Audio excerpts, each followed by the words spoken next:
If you want to be safe and save your close ones from the grasp of COVID-19, watch this video.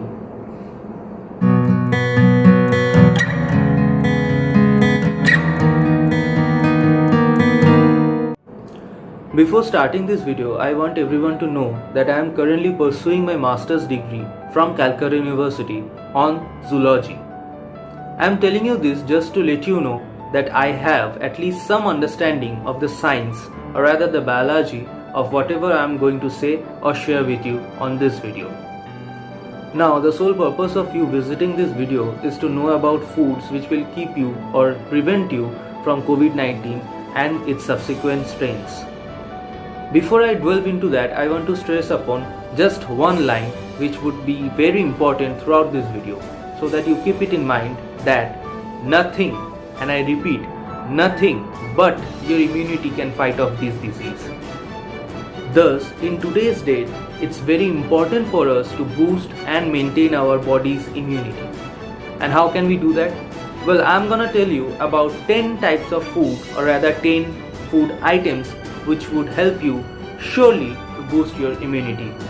Consulting doctors and nutritionists about COVID-19 and how to best have the healthiest outcome that allows us to suffer or at least have lesser symptoms, we conclude that our immune system's response is the only thing that can fight this disease. But all other therapies which we can go through are also in support of our immune system.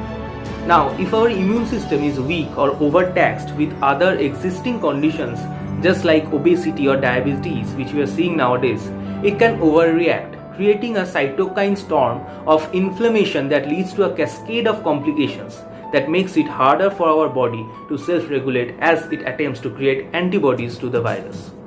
Now, essentially the molecules that recognize the virus invaders and deploy through the bloodstream, which are antibodies, neutralize them. But what if our own immune system is not capable of producing them, or rather producing in the required amount of the other diseases which are concurrently happening in our bodies? So for that we need to strengthen our immune. And how can we do that? By including these items in our daily diet. So without further ado, let's jump into the first item. Number 1, citrus fruits. Yes, citrus fruits are enriched in vitamin C. One of the essential minerals required by our body.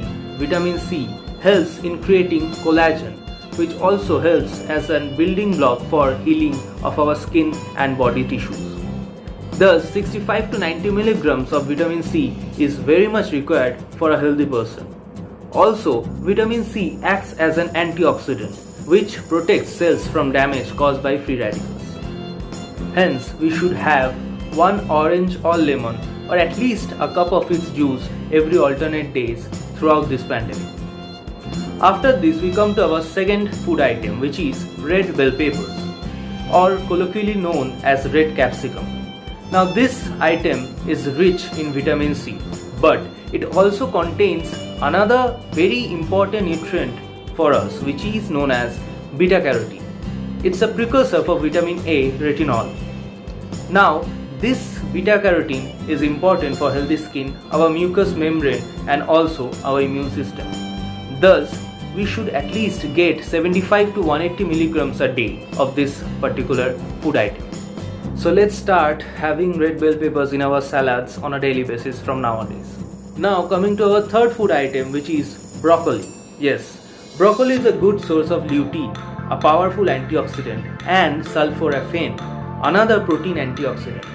It contains additional nutrients including some magnesium, phosphorus, zinc, and iron. The key to keeping its powerful nutrients intact and ready for helping our body's immune system is to cook it as little as possible, or even have it raw.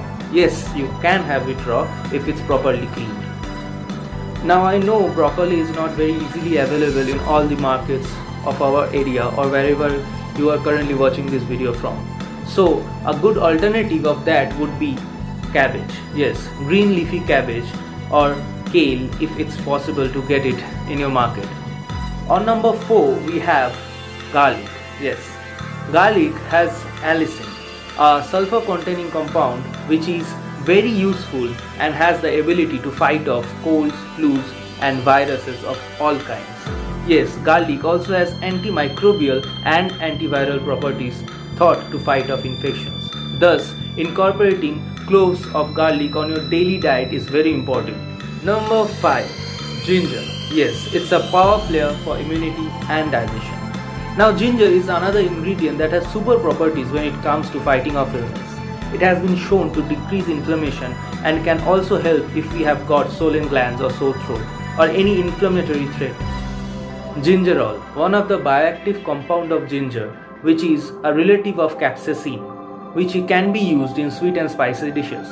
Also, we can have ginger in our teas and make it a version of ginger tea. How much of ginger can we have a day? Well, 3 to 4 grams of ginger extract a day is recommended for every person. But we should also keep in mind that someone who is going through pregnancy should not have more than 1 gram of ginger per day, since studies have linked it with higher risks of miscarriage. On number 6, we have spinach, or also kale or any dark leafy greens of all kinds. Now, we know that these are enriched in vitamin C and beta carotene, both of which give our immune system the healthy boost it needs to fight off invaders. Now, we should also keep in mind that we shouldn't overcook these leafy green vegetables. And for spinach particularly, aim for 1 cup of spinach or half cup cooked per day. On number 7, we have almonds. Right, almonds in my opinion are the best nuts because they are enriched in vitamin E and other fat soluble molecules required for our body. But we should also keep it in mind that almonds carry a lot of calories, so having too much of them can be a huge slash to our calorie intake requirements per day. Now, if we have to have almonds, how can we have it? Pop them like candy, 1 or 2 a day, and also use them in your smoothies and juices. On number 8, we have turmeric. Yes, turmeric has anti-inflammatory qualities. Also, turmeric bolsters the immune system by stimulating antibody formation, and people with autoimmune diseases are told by their doctors to take 500 milligrams of curcumin, a component found in turmeric, to reduce inflammation and stave off soreness.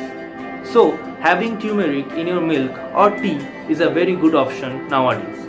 Also, in Bengali households like mine, turmeric is used in making curries and a lot of things.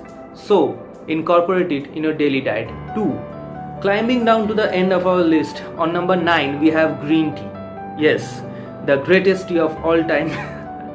No, not the greatest tea of all time, but one of the most healthiest tea of our tea world.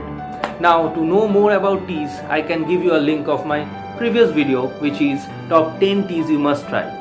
Green tea also contains L-theanine, an antioxidant which appears to help the production of T cells in our body.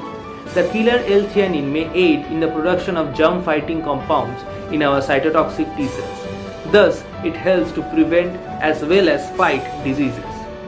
Now, if you ask me what is the optimal amount of green tea I can have a day, well, I would say you can have about 3 to 5 cups a day, but that too on a great chill.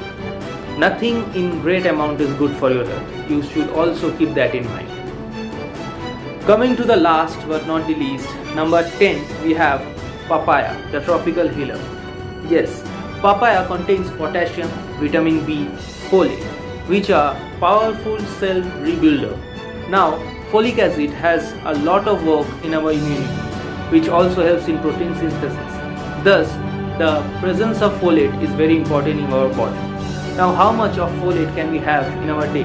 Recommendations are 400 micrograms a day, or get as much as legume, papaya, spinach and avocados, because they also contain folate. Now, as we have come to the end of this video, I want to repeat a line I just said in the beginning of this video. Yes, nothing, and I repeat, nothing can save you from this disease but your immunity. Now, it doesn't imply that only boosting or rather maintaining your immunity will help you shed off this burden from your shoulders that yeah, I will not have this disease or this won't affect me. No, you have to take preventive measures as well. You have to be careful. And how to do that? Wear masks, be sanitized all the times, maintain your hygiene, and don't go out. If it's not very needed, don't go out. Sit tight in your homes and wait for this pandemic to get over. Let's pray, let's share this video, and thank you.